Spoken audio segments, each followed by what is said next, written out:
বলেছেন কমরেড বিকাশ রঞ্জন ভট্টাচার্য। মঞ্চে উপস্থিত এই অঞ্চলের এই জেলার নেতৃত্ব, যে সমস্ত কমরেডরা, সাথীরা, বন্ধুরা আজকে আমাদের সভায় এসছেন এবং মাইকের আওয়াজ যতদূর পর্যন্ত পৌঁছচ্ছে, প্রত্যেকে আমাদের তরফ থেকে সংগ্রামী অভিনন্দন। বিকাশদা বলার সময় বলেছেন এই গোটা উপমহাদেশ, এই উপমহাদেশের মধ্যেকার সাম্প্রদায়িকতা, তার বিরুদ্ধে বামপন্থীদের আন্দোলন এবং কেন একজন ভারতের নাগরিক হিসাবে এই মুহূর্তে সাম্প্রদায়িকতা বিরোধী শক্তি সবচেয়ে বড় স্তম্ভের নাম বামপন্থীরা। এখন বিকাশদা যখন বলছিলেন, আমরা শুরু করেছিলাম বাংলাদেশের ঘটনা, বাংলাদেশে দীপু দাসের ঘটনা নিয়ে। আমরা আফরাজুলের কথা বলেছি, আমরা কিছুদিন আগে যে রামনারায়ণ বাঘেল মারা গেছে তার কথা বলেছি, আমরা কিছুদিন আগে উড়িষ্যাতে যে জুয়েল রানা বলে ভদ্রলোক মারা গেছেন তাদের কথা বলেছি। এখন আমি একজন বামপন্থী হিসাবে যখন বাংলাদেশের দীপু দাস, ভারতের আফরাজুল, পশ্চিমবাংলার জুয়েল রানা, ছত্তিশগড় থেকে কেরালায় আসা পরিযায়ী শ্রমিক রামনারায়ণ বাঘেলের কথা ভাবছি, আমাদের কাছে প্রত্যেকটা মানুষের প্রাথমিক পরিচিতি হলো এরা শ্রমিক। এরা ঘাম ঝরিয়ে নিজের শ্রমের পরিবর্তে নিজের জীবনযাপন করে। এটা আমাদের কাছে তাদের প্রাথমিক পরিচিতি, প্রাথমিক আইডেন্টিটি। কিন্তু আমার এই উপমহাদেশে এমন অনেক বহু মানুষ রয়েছে যাদের কাছে এই প্রত্যেকজন মানুষ, যারা প্রত্যেকে একই সামাজিক শ্রেণীগত অবস্থান থেকে উঠে এসেছে, যারা প্রত্যেকে একই রকমভাবে নৃশংসভাবে জনসমক্ষে খুন হয়েছে, যারা প্রত্যেকেই মৌলবাদী শক্তির হাতে খুন হয়েছে, অনেকের কাছে এই সমস্ত মানুষগুলোর পরিচয় তারা আক্রান্ত মানুষ, তারা খুন হওয়া মানুষ, তারা শ্রমিক মানুষ। এর পরিবর্তে তারা মন্দিরে যান না মসজিদে যান, তারা হিন্দু না তারা মুসলমান, তারা ভগবানকে আরাধনা করেন না আল্লাহকে আরাধনা করেন, এইটা গুরুত্বপূর্ণ হয়ে যাচ্ছে। দীপু দাসের ঘটনায় যখন আমরা এই নৃশংস অবস্থাটা, নৃশংস ঘটনাটা আমরা ফেসবুকে সবাই দেখলাম, আমরা যা খবর পেয়েছি, বাংলাদেশের যারা কমিউনিস্ট পার্টির নেতারা রয়েছেন, গার্মেন্ট শ্রমিক ইউনিয়নের যারা কমরেডরা রয়েছেন, তারা যা বলেছেন তা হলো দীপু দাস আমার আপনার মতো একজন সাধারণ মানুষ, সাধারণ শ্রমিক ছিলেন, গার্মেন্ট ফ্যাক্টরিতে কাজ করতেন। তার সম্ভবত কোনো পদোন্নতি হয়েছিল, কিন্তু তার পদোন্নতিটা হবে না। তিনি মালিকের সঙ্গে মজুর নিয়ে যা কথাবার্তা বলেছেন সেই কথাগুলোতে হ্যাঁ বলা যাবে না, তাই তার বিরুদ্ধে রটিয়ে দেওয়া হয় যে তিনি নাকি ইসলামকে অবমাননা করেছেন। তারপরের ঘটনাটা আমরা জানি, মারতে মারতে পিটাতে পিটাতে অলমোস্ট আধমরা করে এইরকমই একটা মরে গাছ থেকে উল্টো করে ঝুলিয়ে দেওয়া হয়। তারপর সবার চোখের সামনে, হাজার হাজার মানুষের হাতে ধরা ফোনের সামনে, ইন্টারনেটের মধ্যে দিয়ে যা সারা বিশ্ব জুড়ে ছড়িয়ে পড়েছে, তাকে আগুন জ্বালিয়ে দেওয়া হয়। নৃশংস ঘটনা। যে কোনো সুস্থ মানুষ, যে কোনো সাধারণ মানুষ, যে কোনো শুভ বোধ সম্পন্ন মানুষ, তাদের প্রত্যেকের এমন ঘটনা দেখলে রাগ হওয়া উচিত, রক্ত গরম হয়ে যাওয়া উচিত। ওই ভিডিওটা আমি একবারের বেশি দেখতে পারিনি, যতবার আমার এতে এসছে, আমার ফিডে এসছে, ততবার আমি স্ক্রোল করে গেছি। কারণ আমি বিশ্বাস করি কোনো সুস্থ স্বাভাবিক মানুষ ওই রকম একটা নৃশংস ঘটনা সেটা কনজিউম করতে পারেন না, গ্রহণ করতে পারেন না। বহু মানুষ রাস্তায় নেমেছেন, বহু মানুষ ফেসবুকে লিখেছেন, একদম স্বাভাবিক ঘটনা, ঠিকই তো, রাগ হবে না? একজন মানুষকে খুন করবে, একজন মানুষকে মিথ্যে অপবাদ দিয়ে খুন করবে, একজন সংখ্যালঘু মানুষকে সংখ্যাগুরুরা পিটিয়ে খুন করবে, রাগ হবে না? অবশ্যই হবে, আমাদেরও হয়েছে। কিন্তু অনেক মানুষ যারা এখন রাখছেন, অনেক মানুষ যারা ঝান্ডা নিয়ে রাস্তায় নামছেন, সেই অনেকগুলো মানুষ চুপ করেছিলেন যখন একই ঘটনা ভারতের রাজস্থানের বুকে হচ্ছিল। আফরাজুলের ঘটনা, বাংলার মানুষ আফরাজুল পরিযায়ী শ্রমিক হয়ে রাজস্থানে কাজ করতে গেছে।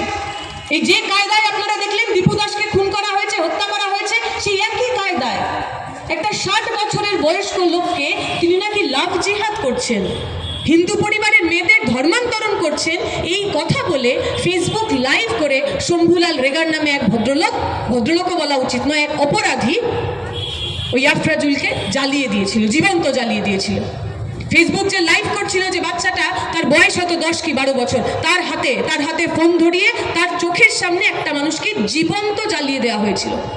আপনি যদি শুভবুদ্ধি সম্পন্ন মানুষ হন, দীপু দাসের মৃত্যুতে, খুনে আপনি যদি রাগিত হন, আপনার মনের মধ্যে যদি আগুন জ্বলে, তাহলে আফরাজুলের বেলায় আপনার মনের মধ্যে যন্ত্রণা হয় না কেন? হতে পারে আপনার মনের মধ্যে একটা সম্প্রদায়ের প্রতি প্রচণ্ড বিদ্বেষ, খুব ভালো কথা। আচ্ছা, রামনারায়ণ বাঘেল এবং দীপু দাস দুজনে একই সম্প্রদায়ের, দুজনেই দলিত সম্প্রদায়ের মানুষ, তারা হিন্দু সম্প্রদায়ের মানুষ। রামনারায়ণ বাঘেল ছত্তিশগড় থেকে কেরালায় গেছিলেন কাজ করতে। 2-3 দিন ঘোরার পর কাজ পাননি ঠিক মতো, ভাষা বোঝেন না, মালায়ালাম ভাষা বলতে পারেন না, রাস্তা হারিয়ে ফেলেছিলেন।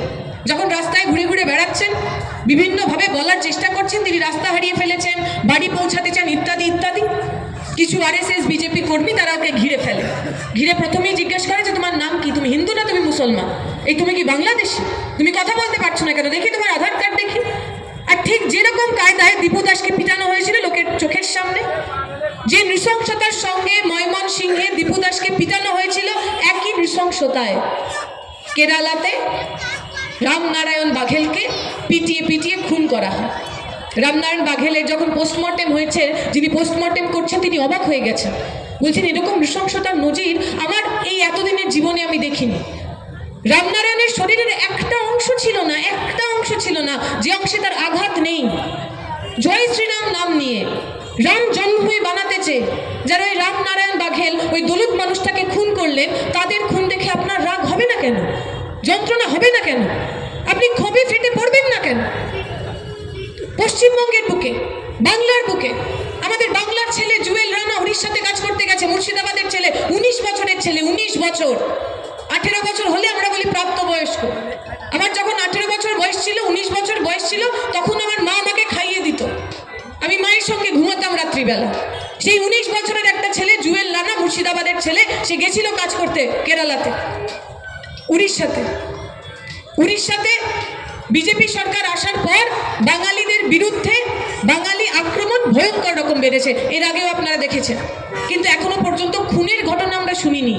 আমরা দেখলাম জুয়েল রানাকে একই কায়দায়, যে কায়দায় দীপু দাস, যে কায়দায় রামনারায়ণ বাঘেল, যে কায়দায় আফরাজুল, সেই একই কায়দায় সে বাংলাদেশি কিনা, তার আধার কার্ড আছে কিনা, সে বাংলায় কথা বলে বলে তাকে পিটিয়ে খুন করা হয়েছে।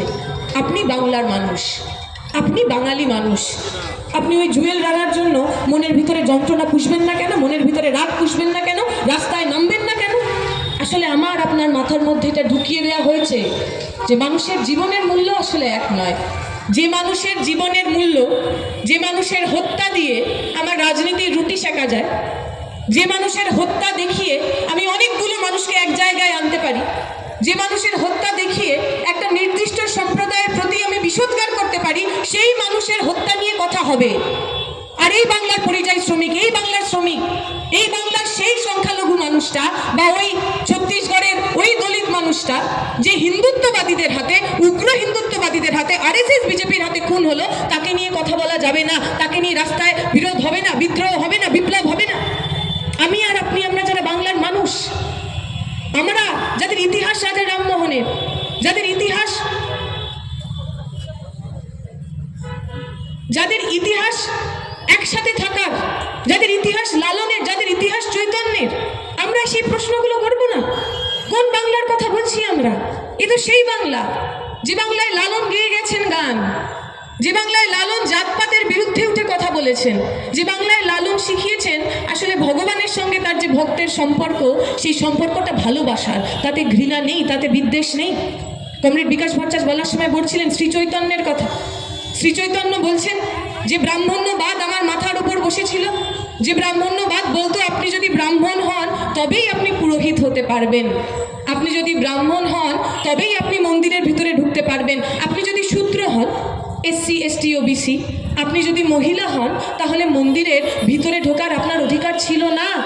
সেই ব্রাহ্মণ্যবাদের বিরুদ্ধে দাঁড়িয়ে এই বাংলার চৈতন্য, তিনি তো শিখিয়ে গেছেন ভালোবাসার কথা, প্রেমের কথা, মানুষে মানুষে ঐক্যের কথা।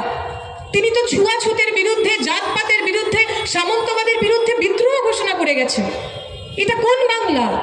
যে বাংলা রবি ঠাকুরের বাংলা, যে বাংলা নজরুল ইসলামের বাংলা, যে নজরুল ইসলাম একজন মুসলমান মানুষ ছিলেন জন্মসূত্রে, কিন্তু তিনি গান লিখেছেন কালী ঠাকুরের জন্য, শ্যামা সঙ্গীত। এখনো যখন কালী পুজো হয় পাড়ায় পাড়ায় মোড়ে মোড়ে ওই কাজী নজরুল ইসলামের লেখা শ্যামা সঙ্গীত বাজে। সেই বাংলা তো, এ তো সেই বাংলা যে বাংলার কাজী নজরুল ইসলাম এক হাতে যখন শ্যামা সঙ্গীত লিখছেন, সেই একই কাজী নজরুল ইসলাম, আমরা বামপন্থীরা সারা বিশ্ব জুড়ে যে গান গাই, ইন্টারন্যাশনাল, আন্তর্জাতিক, সেই গানের বাংলা প্রথম অনুবাদ কাজী নজরুল ইসলাম করে যাচ্ছে। ধর্ম, আধ্যাত্মবাদ, বিপ্লব মিলেমিশে এক হয়ে গেছে তো বাংলার মাটিতে। এই বাংলার মাটিতে তো এমন সব মানুষ জন্মেছেন যারা তার সময় দাঁড়িয়ে সবচেয়ে বড় গোড়া যেসব ধর্মীয় কথা তার বিরুদ্ধে কথা বলেছেন। এই বাংলা তো রামমোহনের বাংলা। যখন রাজা রামমোহন রায় সতীদাহ প্রথার বিরুদ্ধে লড়াই করছেন, বলছেন সতীদাহ প্রথাকে অ্যাবলিশ করতে হবে, আমরা বইতে পড়েছি রাজা রামমোহন রায়ের মা তাকে ত্যায্য পুত্র করেছিলেন, বলেছিলেন যে সন্তান আমার ধর্মের বিরুদ্ধে যায় আমি তার সঙ্গে থাকবো না। কিন্তু রাজা রামমোহন জানতেন ধর্ম মানে আসলে অন্ধবিশ্বাস নয়, ধর্ম মানে আসলে শোষণ নয়। এই ভারতে যে মানুষটা প্রথমবার বেদকে ইংরাজিতে অনুবাদ করেছিলেন, সেই মানুষটা জানতেন ধর্মের, আধ্যাত্মবাদের মূল কথা হিংসা হতে পারে না, শোষণ হতে পারে না। তাই তিনি যখন ব্রাহ্ম ধর্ম তৈরি করছেন, একেশ্বরবাদের কথা বলছেন, একটি ভগবানকে ভালোবাসার কথা বলছেন, নিরাকার উপাসনার কথা বলছেন, তিনি তো সেই সময় দাঁড়িয়ে যে ব্রাহ্মণ্যবাদ, যে পুরোহিত গিরি, তার বিরুদ্ধে কথা বলছেন। এটা তো সেই বাংলা যে বাংলায় রোকেয়া জন্মেছেন। কে ছিলেন রোকেয়া? রোকেয়া সাখাওয়াত হোসেন মুসলিম পরিবারে জন্মেছেন। তার বাবা দাদা তারা প্রত্যেকে বিদ্বান, পড়াশুনো করেছেন, কিন্তু বাড়ির লোকের কথা মেয়েরা পড়াশুনো করবে না, কারণ ইসলামে নাকি বলা আছে মেয়েদের বিশেষ পড়াশুনো করা উচিত না। কদিন আগে আফগানিস্তানের মন্ত্রী এসেছিলেন না আমাদের দেশে, নরেন্দ্র মোদী তাকে খুব সাদরে গ্রহণ করেছেন দিল্লিতে। উত্তরপ্রদেশে যোগী আদিত্যনাথের বিজেপির সরকার যেখানে রয়েছে, সেই দেওবন্দে গেছিলেন না? আফগানিস্তানের মন্ত্রীরাও তো এটাই বিশ্বাস করেন, তালিবান তো এটাই বিশ্বাস করেন, মেয়েদের পড়াশোনা করার দরকার নেই। মেয়েরা তো বাচ্চা উৎপাদন করার যন্ত্র, মেয়েরা তো ঘরে থাকবে, ঘরের কাজ দেখভাল করবে, বাচ্চা উৎপাদন করবে, বাচ্চা প্রতিপালন করবে, সে আবার পড়াশোনা করবে কেন? ওই তালিবানি মানসিকতার বিরুদ্ধে দাঁড়িয়ে বেগম রোকেয়া সেই সময় তিনি পড়াশোনার কথা বলছেন। তিনি বই লিখছেন সুলতানাস ড্রিম, সুলতানার স্বপ্ন, যেখানে বলছেন যে মেয়ে পড়ে না, যে মেয়ে জানে না, তার মুক্তি নেই। এই বাংলার বুকে প্রথমবার মেয়েদের জন্য স্কুল খুলেছিলেন রোকেয়া সাখাওয়াত। হিন্দু মেয়ে, মুসলমান মেয়ে, যে ধর্মের মেয়ে হো না কেন, তোমার পড়ার জন্য স্কুল যে খুললো, এটা তো সেই বাংলা, এটা তো সেই বাংলা ঈশ্বরচন্দ্র বিদ্যাসাগরের বাংলা। বিদ্যাসাগর যখন মাইকে দাঁড়িয়ে বলছেন বিধবা বিবাহ চালু করতে হবে, বিধবা মহিলাদেরও আরেকবার নতুন করে জীবন বাঁচার সুযোগ দিতে হবে, ঈশ্বরচন্দ্র বিদ্যাসাগর শুধু মাইকে ভাষণ দিয়েই থেমে থাকছেন না, নিজের বাড়ির ছেলের সঙ্গে প্রথমবার একজন বিধবার বিয়ে দিয়ে এই বাংলায় বিধবা বিবাহের প্রচলন করছেন। অতএব বাংলার যে ইতিহাস, এখন যাকে সনাতন ধর্ম বলা হচ্ছে, হিন্দু ধর্ম বলা হচ্ছে, যে নামে আপনি ডাকুন না কেন, বাংলার সনাতন ধর্ম বা হিন্দু ধর্মের ইতিহাস তো প্রগতির ইতিহাস, শিকল ভাঙার ইতিহাস, কারাগার ভেঙে বেরিয়ে আসার ইতিহাস। চৈতন্য, বিদ্যাসাগর, রামকৃষ্ণদেব যখন মা কালীর পুজো করছেন, উনি বলছেন যে পুরোহিতের দরকার নেই, আমার মায়ের সঙ্গে আমার যা সম্পর্ক সেটা একজন মা এবং সন্তানের সম্পর্ক, আমি মাকে যেভাবে ডাকবো মা সেভাবে আমার কথা শুনবে। যখন যারা যৌন ব্যবসা করেন, যে মহিলারা সেক্স ওয়ার্কার যাদের আজকে আমরা বলি, তাদের মন্দিরে ঢোকার কোনো জায়গা ছিল না, অধিকার ছিল না, রামকৃষ্ণ প্রথমবার ওই দক্ষিণেশ্বরের যে কালী মন্দির তার দরজা খুলে দিয়েছিলেন। উনি বিশ্বাস করতেন, মনে করতেন মায়ের কাছে যেমন সন্তানের ভেদাভেদ হয় না, মা যেমন তার সমস্ত সন্তানকে একই রকমভাবে দেখেন, তেমনি মা কালী বা তার যে আরাধ্য দেবী, তার কাছেও তার সন্তানের বিভেদ হতে পারে না। যার ধর্ম, লিঙ্গ, কি পেশায় কে কাজ করে তাই নিয়ে সে ভেদাভেদ করবেন না। এটা তো বাংলার ইতিহাস, বাঙালির ইতিহাস, লালনের ইতিহাস। আজকে আমাদের কাছ থেকে সেই ইতিহাসগুলোকে ভুলিয়ে দেবে ওরা। এই বাংলার ইতিহাস হিন্দু মুসলমান মানুষের একসাথে সিনক্রেটিক কালচার তৈরি করার ইতিহাস। আমরা যাকে বলি ওয়ার্কিং ক্লাস সেকুলারিজম, শ্রমিক শ্রেণীর ধর্মনিরপেক্ষতা। শ্রমিক শ্রেণীর ধর্মনিরপেক্ষতা কি? শ্রমিক শ্রেণীর ধর্মনিরপেক্ষতায় আমার ধর্ম বড় না তোমার ধর্ম বড়, এর প্রতিযোগিতা হয় না। শ্রমিক শ্রেণীর ধর্মনিরপেক্ষতায় আমি ভালো হিন্দু না ও ভালো মুসলমান, এর প্রতিযোগিতা হয় না। শ্রমিক শ্রেণীর ধর্মনিরপেক্ষতায় ওই সুন্দরবনের ওলা বিবি থেকে শুরু করে আরো বিভিন্ন যারা রয়েছেন তাদের মতো নতুন নতুন দেবতা তৈরি হয়। ওলা বিবি একজন মুসলমান মানুষ, কিন্তু যখন ওলা ওটা হতো, যখন গ্রামের পর গ্রাম খালি হয়ে যেত, তখন ওই ওলা বিবির কাছে হিন্দু মানুষ, মুসলমান মানুষ দুজনে একসঙ্গে যেতেন। সুন্দরবনের যে কাঠুরে, যে মধু সংগ্রহকারী, যারা বনের মধ্যে যান, তিনি তিনি হিন্দু হন অথবা মুসলমান হন, একই দেবদেবীর কাছে তারা প্রার্থনা করে যান যাতে তাদের জীবন, তাদের বেঁচে ফেরাটা সেটা সুনিশ্চিত হয়। গরিব মানুষ, শ্রমিক শ্রেণীর মানুষ তাদের জীবন জীবিকার জন্য নিজের মতো করে ধর্ম, আধ্যাত্মবাদ এবং ধর্মনিরপেক্ষতা তৈরি করেছেন। আজকে যারা ধর্মের ঠেকেদার হয়েছেন তারা এই শ্রমিক শ্রেণীর ঐক্যকেই তো ভাঙতে চান। আজকে যারা ধর্মের সবচেয়ে বড় ঠেকেদার হয়েছেন তারা প্রতিদিন আমরা ধর্ম বলতে যা বুঝি তাকেই তো ভাঙতে চান। আমরা যখন শ্রমিক শ্রেণীর ঐক্যের কথা বলছি, আমরা যখন শ্রমিক শ্রেণীর ধর্মনিরপেক্ষতার কথা বলছি, আমরা তো সমান্তরাল ঐক্যের কথা বলছি। অর্থাৎ আমিও কাঠুরে, তুমিও কাঠুরে, আমিও কৃষক, তুমিও কৃষক, আমিও শ্রমিক, তুমিও শ্রমিক, আমাদের ভালো থাকাটা একরকম হতে হবে। সেই কারণে তো ধর্ম, সেই কারণে তো আধ্যাত্মবাদ। আর ওরা যে ধর্মের কথা বলছে সেই ধর্মে তো আধ্যাত্মবাদ নেই, তাতে ভালোবাসা নেই, তাতে প্রেম নেই, তাতে তো রাজনীতি আছে। আমরা বলি পলিটিক্যাল ইসলাম বা এই আরএসএস এর যে হিন্দুত্ববাদ, এই হিন্দুত্ববাদের মধ্যে তো ধর্ম নেই, আস্থা নেই, বিশ্বাস নেই, রাজনীতি রয়েছে। মৌলানা মওদুদি যিনি পলিটিক্যাল ইসলামের এই সাউথ এশিয়াতে জনক, জামাতে ইসলামী যিনি গঠন করেছিলেন, যে জামাতে ইসলামী পাকিস্তান এবং বাংলাদেশে প্রতিদিন শুধু হিন্দু মানুষ নয়, সংখ্যালঘু মানুষ নয়, এমনকি মুসলমানদের মধ্যে যারা সুফি রয়েছেন, মুসলমানদের মধ্যে যারা শিয়া রয়েছেন, মুসলমান সম্প্রদায়ের যে মানুষ নাস্তিক তাদের প্রতি যারা আক্রমণ করছেন, সেই জামাতে ইসলামী। মওদুদি কি বলছেন? মওদুদি বলছেন আমরা যে ইসলামিক রাষ্ট্র তৈরি করব, সেই ইসলামিক রাষ্ট্রের মূলটা হবে কোরআন হাদিসে যা লেখা আছে। সেখানে যদি অন্য ধর্মের সেই রাষ্ট্রে কেউ থাকে তাকে সেকেন্ডারি সিটিজেন হয়ে থাকতে হবে।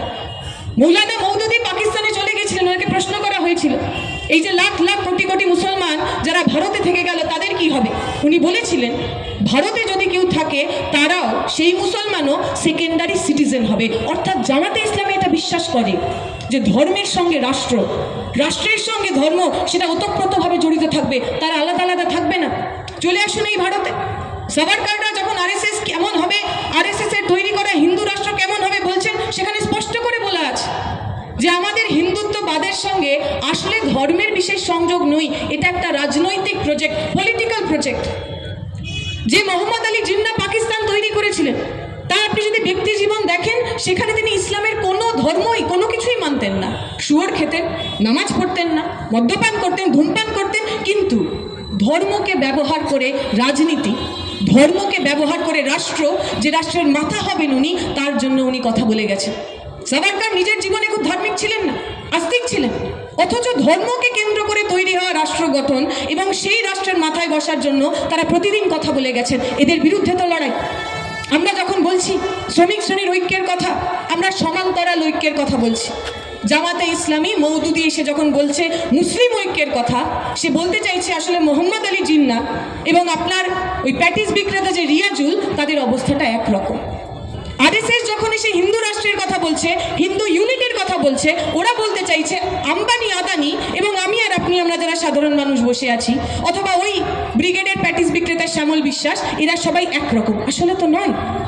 এই যে নতুন করে উলম্ব ঐক্য নির্মাণের চেষ্টা, এই উলম্ব ঐক্য নির্মাণ হলে সবচেয়ে বেশি ক্ষতিগ্রস্ত হবে কে? তারাই যারা এই স্তম্ভের একদম নিচের দিকে আছে, শ্রমিক শ্রেণী, খেটে খাওয়া মানুষ।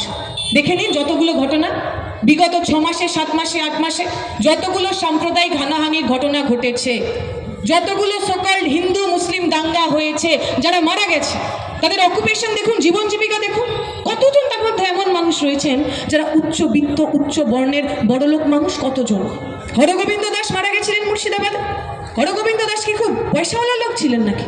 বাড়িতে মূর্তি বানাতেন, শ্রমিক মানুষ, শ্রমজীবী মানুষ, খুন হয়েছে। জুয়েল রানা মুর্শিদাবাদে যে লোকটা খুন হলো, সেই লোকটা তো কোনো বড় লোক মানুষ ছিলেন না, পরিযায়ী শ্রমিক ছিলেন, খুন হয়েছে।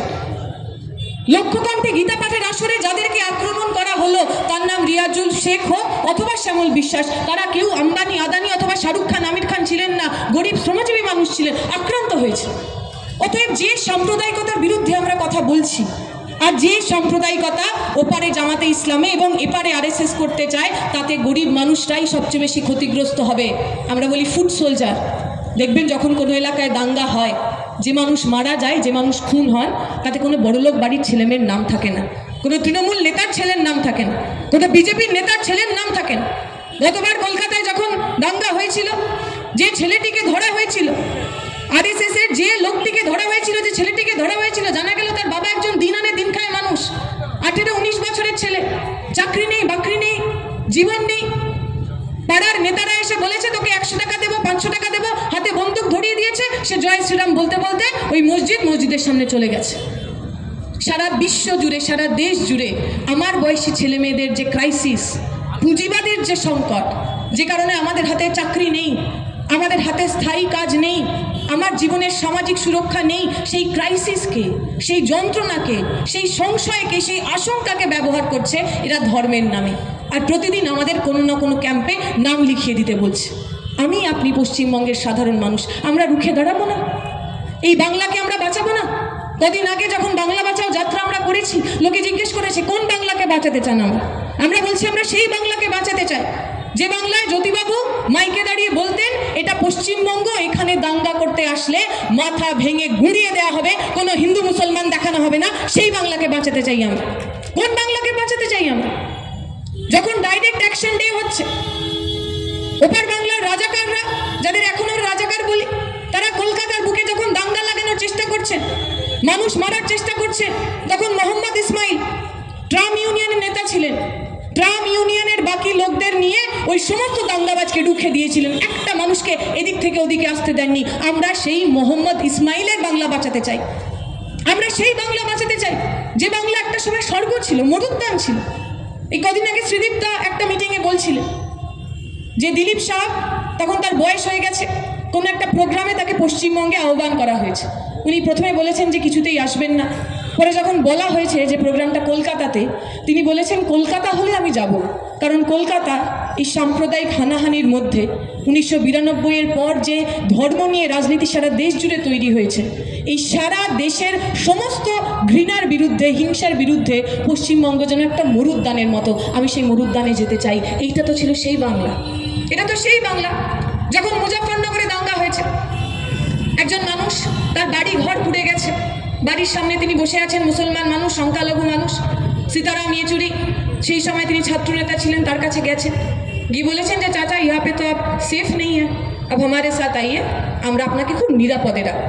সেই ভদ্রলোক উত্তর দিয়েছেন, দেখো বাবা, আমার তো জন্ম হয়েছে এখানে, আমার দাদা পরদাদা সবাই দফন হয়েছে এই বাড়িতে, এই বাড়ি ছেড়ে আমি কোথাও যাব না, তবে তুমি যদি আমাকে নিয়ে যেতে পারো তাহলে জ্যোতিবাবুর বাংলায় নিয়ে যেও, কারণ জ্যোতিবাবুর বাংলায় কোনো দাঙ্গা হয় না, জ্যোতিবাবুর বাংলায় ধর্মের কারণে কারোর ঘর পুড়ে যায় না। সেই বাংলাকে বাঁচানোর জন্য আমরা আজকে রাস্তায় নেমেছি। এই বাংলাকে বাঁচাতে হবে। বাংলার আধ্যাত্মবাদ, বাংলার শ্রমিক শ্রেণীর একসাথে থাকার এতদিনের ইতিহাস, তাকে বাঁচাতে হবে। আমরা বলছি ধর্ম কর্ম মানুষের ব্যক্তিগত ব্যাপার। আপনার মন চাইবে আপনি মন্দিরে যাবেন, আপনার মন চাইবে আপনি মসজিদে যাবেন। এখানে এমন অনেক মানুষ আছে, ইনক্লুডিং মি। আমি ব্যক্তিগতভাবে নাস্তিক, আমার পরিবারে কোথাও ধর্মকর্ম হয় না, কিন্তু আমি যদি কখনো নাচ করতে কোথাও যাই, নাচ করার আগে স্টেজকে আমি প্রণাম করি, কারণ আমার সংস্কৃতিতে, আমার শিক্ষায় ওটা আমি গ্রহণ করেছি। আমার যদি ইচ্ছা হয় আমি মন্দিরে যাব, আমার যদি ইচ্ছা হয় আমি মসজিদে যাব, কোনো সরকার, কোনো রাজনৈতিক দল আমাকে বাধ্য করতে পারে না, বা মন্দির বা মসজিদে গেলে আমাকে সাজা দিতে পারে না। সেই বাংলাকে তো তৈরি করতে হবে। আজকে পশ্চিমবঙ্গের বুকে দাঁড়িয়ে 2011 সালে যখন নির্বাচন হচ্ছে, যে নির্বাচনটা আমার খুব মনে পড়ে, কি দেখতাম আমরা টিভি খুললে এই সন্ধ্যাবেলার ডিবেটগুলোতে, প্রচণ্ড রাজনৈতিক তরজা। রাজনৈতিক তরজার বিষয় কি? শিল্প না কৃষি, কৃষি বনাম শিল্প, জমি অধিগ্রহণ নীতি কেমন হবে, শিল্প নীতি কেমন হবে, কৃষকের জমি নিলে তাকে ক্ষতিপূরণ দিতে হবে কেন, এই নিয়ে কথা হচ্ছিল। আজকে 2025 সালে আপনি যদি টিভি খোলেন সন্ধ্যেবেলা, কি নিয়ে ডিবেট হয়? এখনো তো ডিবেট হয়, দারুণ তরজা, দারুণ একেবারে সরগরম তরজা হয়। কি নিয়ে হয় শুনতে পান? শিল্পর কথা শুনতে পান, শিল্পায়ন কথাটা শুনতে পান, শিল্প নীতি কথাটা শুনতে পান, কৃষি বনাম শিল্প শুনতে পান, জমি অধিগ্রহণ শুনতে পান? পান না। তার পরিবর্তে কি শুনতে পান? মমতা ব্যানার্জি বলেছেন মালদাতে মহাকাল মন্দির তৈরি করবে, হুমায়ুন কবির বলেছেন মুর্শিদাবাদে মসজিদ তৈরি করবে। আমরা দেখছিলাম তো, বেলডাঙায় মসজিদ তৈরি হচ্ছে, বাবরি মসজিদ তৈরি হচ্ছে, তাতে বহু মানুষ ইট নিয়ে যাচ্ছে। একটা 11 বছরের ছেলে, তাকে মিডিয়ার বন্ধুরা জিজ্ঞেস করেছে তুমি কোথায় যাচ্ছ? বলছে আমি ইট নিয়ে যাচ্ছি মসজিদ বানাতে। বলছে তুমি স্কুলে যাও না? বলছে না। বলছে আমার স্কুলে যেতে ইচ্ছা করে না? বলছে না, স্কুলে লাভ নেই, মসজিদ বানাতে হবে। একই ঘটনা আমাদের মনে আছে যখন অযোধ্যাতে রাম মন্দির তৈরি হচ্ছে, স্লোগান দিয়েছিলেন অনেকে যে নুন রুটি খাएंगे पर মন্দির यही बनाएंगे, অর্থাৎ আমার পেটে ভাত থাকুক কি না থাকুক আমার মন্দিরটা বানাতে হবে। 2011 থেকে 2025 সাল তৃণমূল বিজেপির নেতৃত্বে আমরা এমন বাংলা তৈরি করেছি যে বাংলায় কৃষি, শিল্প, শিক্ষা এগুলো আর গুরুত্বপূর্ণ নয়, মন্দির মসজিদের রাজনীতিতে চলে এসেছি আমরা। আমি আপনাদের কাছে অনুরোধ করব, যে মানুষ আমার কথা শুনছেন, আপনি যে রাজনৈতিক দলেরই সমর্থক হন না কেন, যদি আপনার মনের মধ্যে সত্যিকারের বাঙালি বেঁচে থাকে, তাহলে এমন বাংলা আপনি চান না।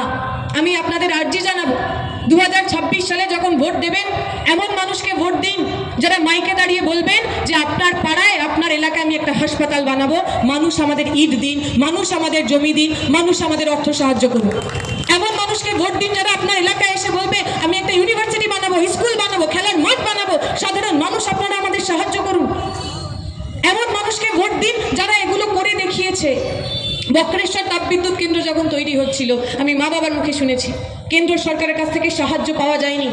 এই বাংলার যুব, এই বাংলার আগামী, তারা বলেছিলেন আমরা রক্ত বিক্রি করে কারখানা করব, पर কারখানা वही बनाएंगे, কারখানা बंगाल में ही बनाएंगे। আমাকে আপনাকে পক্ষ নিতে হবে। কি চাই আমরা? মন্দির মসজিদকে কেন্দ্র করে রাজনীতি চাই, নাকি আমার আপনার বাড়ির ছেলে মেয়েটার জন্য এমন একটা জীবন চাই, এমন একটা ভবিষ্যৎ চাই যেখানে তাকে আর পরিযায়ী শ্রমিক হতে হয় না? আমি আমার কথা দীর্ঘায়িত করব না, যে দুটো কথা বলে শেষ করা, আমরা বিশ্বাস করি বাংলার মাটিতে ধর্ম নিয়ে আলোচনা হোক। আমরা চাই মানুষ নিজের পছন্দ মতো যে যার ধর্ম, সেই ধর্ম পালন করুক। এই কিছুদিন আগে যখন এই লক্ষ্য কণ্ঠে গীতা পাঠ হচ্ছিল, আপনারা দেখেছেন সেখানে কিছু লোক যারা নিজেদের সনাতনী যোদ্ধা বলছেন, তারা গরিব তিনটে প্যাটিস বিক্রেতা, তাদেরকে মারধর করে। তাদের প্যাটিসের মধ্যে কি মাংস আছে, কি মাংস নেই, সেই নিয়ে নানা ধরনের কথাবার্তা তারা বলে, এবং একটা হিংসার পরিস্থিতি পশ্চিমবঙ্গের বুকে তৈরি করতে চান। আমি যখন শুনছিলাম ওখানে যারা গীতা পাঠ করছিলেন, বা গীতা পাঠের আসরে যারা অন্য ধর্মের মানুষকে হেনস্থা করার চেষ্টা করছিলেন, আমি গ্যারেন্টি নিয়ে বলতে পারি তাদের যদি আপনি গীতা পড়তে বলেন, গীতা পড়ে মানে বুঝতে বলেন, তারা পারবে না। আমি চাই মানুষ গীতা পড়ুক। আমি কিছুদিন আগে ফেসবুক স্ক্রল করতে করতে একটা ভিডিওতে চোখ আটকে গেছিল। একজন ভদ্রলোক শীর্ণকায়, তিনি গীতার মধ্যে যে ভাব, গীতার মধ্যে যে ভক্তি, গীতার মধ্যে যে প্রেম, তা নিয়ে দারুণ সুন্দর বক্তব্য দিচ্ছিলেন। তিনি বলছিলেন যে ভক্তি রস কিভাবে শুরু হলো, কিভাবে একটা সময় পর বিভিন্ন পদাবলীর মধ্যে দিয়ে আসলে ভক্তি রস আর বাকি প্রত্যেকটা রসের মধ্যেই সামিল হয়ে গেল, যেখানে আলাদা করে আর ভক্তি রসের কথা হয় না। রাগের মধ্যেও ভক্তি আছে, দুঃখের মধ্যেও ভক্তি আছে, প্রেমের মধ্যেও ভক্তি আছে। এবং যে ভদ্রলোক গীতার এই ভক্তি পাঠ নিয়ে কথা বলছিলেন, বিশ্লেষণ করছিলেন, সেই ভদ্রলোকের নাম ডক্টর আব্দুল কাফি। তিনি যাদবপুরের প্রফেসর। এই বাংলার মাটিতে আসলেই আব্দুল কাফিরা গীতা কি, গীতার মধ্যে থাকা যে নিহিত অর্থ, প্রেমের কথা, ভালোবাসার কথা, বিশ্বাসের কথা আমাদের শিখিয়ে গেছেন। আমি চাই পশ্চিমবঙ্গের বুকে মানুষ ধর্ম নির্বিশেষে, জাত নির্বিশেষে, পরিচিতি নির্বিশেষে ধর্ম সম্পর্কে জানুক। আমি চাই আমরা এমন একটা বাংলা তৈরি করি যে বাংলায় মানুষের প্রাথমিক পরিচয় তার ধর্ম হবে না, তার কর্ম হবে, যে কাজ তিনি করেন। আমি আমার কথা এইটা বলেই শেষ করব। এই অঞ্চলের মানুষ, বহু মানুষ এমন রয়েছেন যারা ওপার বাংলা থেকে এপার বাংলায় এসেছে। আমি নিজে একজন রিফিউজি পরিবারের সন্তান। এবং বিকাশদা যে কথা বলছিলেন, আমাদের এই প্রশ্নটা তো শুনতে হয় যে তোমার দাদু ঠাকুরদা ওপার বাংলা থেকে পালিয়ে চলে এলো কেন? এখন কথা হচ্ছে, যদি আমি ধরেও নিই আমার বাবা ঠাকুরদা, মা ঠাকুরমা সবাই ওপার বাংলা থেকে এপার বাংলায় পালিয়ে চলে এসেছে, আমি তো উল্টো প্রশ্নটাও করব। আজকে যারা ওপার বাংলার হিন্দুর জন্য কেঁদে ভাসাচ্ছেন, আজকে যারা ওপার বাংলার হিন্দু নির্যাতনের জন্য আপনার কাছে ভোট চাইতে আসছেন, ওই সময় যে সময় আমার বাড়ির লোকজনগুলো পালিয়ে এলো, আপনারা কোথায় ছিলেন? কোথায় ছিলেন আপনারা? কোথায় ছিল বিশ্ব হিন্দু পরিষদ? কোথায় ছিল আরএসএস? কোথায় ছিল বিজেপি? কতগুলো এলাকা তারা বলতে পারবেন যে এই এলাকায় বিশ্ব হিন্দু পরিষদ হিন্দু শরণার্থীদের জন্য 1950 থেকে 1970-71 ক্যাম্প করেছিল? বলতে পারবে কোথায়? কোথায় বলতে পারবে যে অমুক জায়গায় তারা লঙ্গরখানা চালু করেছিল যাতে ওপার বাংলা থেকে আসা ছিন্নমূল হিন্দু শরণার্থী তাদের পেটে ভাত থাকে? বলতে পারবে তারা কোথাও? ওই 70-71 পর্যন্ত কোনো জায়গায় ওপার বাংলা থেকে আসা হিন্দু শরণার্থীর সিটিজেনশিপের জন্য, নাগরিকত্বের জন্য আরএসএস বিজেপি কোথাও কোনো আন্দোলন করেছে? বরং আমরা তো গর্ব করে বলতে পারি, আমার বাপ ঠাকুরদা যখন ওপার বাংলা থেকে এপার বাংলায় এসছে, যখন তাদের মাথার উপর ছাদ ছিল না, তখন এই লাল ঝান্ডা ছিল। এই লাল ঝান্ডা তার নাগরিকত্বের জন্য, তার জমির জন্য, তার বেঁচে থাকার জন্য লড়াই করেছে। এই লাল ঝান্ডাই আমাদের কাছে মায়ের মতো। অশোকনগরে গিয়ে দেখুন, ওপার বাংলা থেকে আসা মানুষের জন্য কলোনি তৈরি করা হয়েছিল। এক একটা মানুষ পিছু 5 কাঠা করে জমি দেওয়া হয়েছে, বাড়ি দেওয়া হয়েছে। যেখানে বাড়ি দেওয়া যায়নি 10 কাঠা করে এক একটা পরিবার পিছু জমি দেওয়া হয়েছে। আমি যে কলোনিতে থাকি, আমাদের প্রত্যেক পরিবার পিছু 2 কাঠা করে জমি দেওয়া সেই সমস্ত জমিগুলোকে আমাদের সরকারের আমলে রেজিস্টার করে লিগালাইজ করা হয়েছে। এর চেয়ে বেশি একটা সরকার হিন্দু শরণার্থী ওপার বাংলা থেকে আসা রিফিউজিদের জন্য কিচ্ছু করেনি, অন্য কোনো সরকার কখনো করতে পারেনি। তাই আমার প্রজন্মের যে ছেলেমেয়েরা যারা ইতিহাস জানে না, যাদের মনের মধ্যে প্রতিদিন তাদের মেমোরিকে, তাদের স্মৃতিকে নতুন করে গঠন করার চেষ্টা করা হচ্ছে, প্রতিদিন যাদের বলা হচ্ছে ওপার বাংলা থেকে এপার বাংলায় এলে কেন, তাদেরকে প্রশ্ন করতে হবে এপার বাংলায় আসার পর আমার বন্ধু কে ছিল, আমার মাথার ওপর ছাতা কে ছিল, আমাকে ভালোবেসেছে কারা। আমি আমার কথা দীর্ঘায়িত করব না। আগামী দিনে এই অঞ্চলের মানুষ লড়াই সংগ্রামের পাকদণ্ডী বের এই বাংলার বুকে ধর্মনিরপেক্ষ শক্তির সঙ্গে থাকবে। যে তৃণমূল, যে বিজেপি প্রতিদিন আমাদের পরিচিতিকে ব্যবহার করে রাজনৈতিক ক্ষমতা দখল করতে চান, যে তৃণমূল, যে বিজেপি ইলেকটোরাল বন্ডের টাকায় আমার আপনার ভবিষ্যৎ বিক্রি করতে চান, যে তৃণমূল, যে বিজেপি পশ্চিমবঙ্গের বুকে বিজাতীয় নানা ধর্মের সংস্কৃতির আমদানি করেছেন, সেই তৃণমূল বিজেপিকে আপনারা একসঙ্গে হারাবেন এই আশা ভরসা রেখে আমি আমার কথা শেষ করছি। শুক্রিয়া, ইনকালাব জিন্দাবাদ।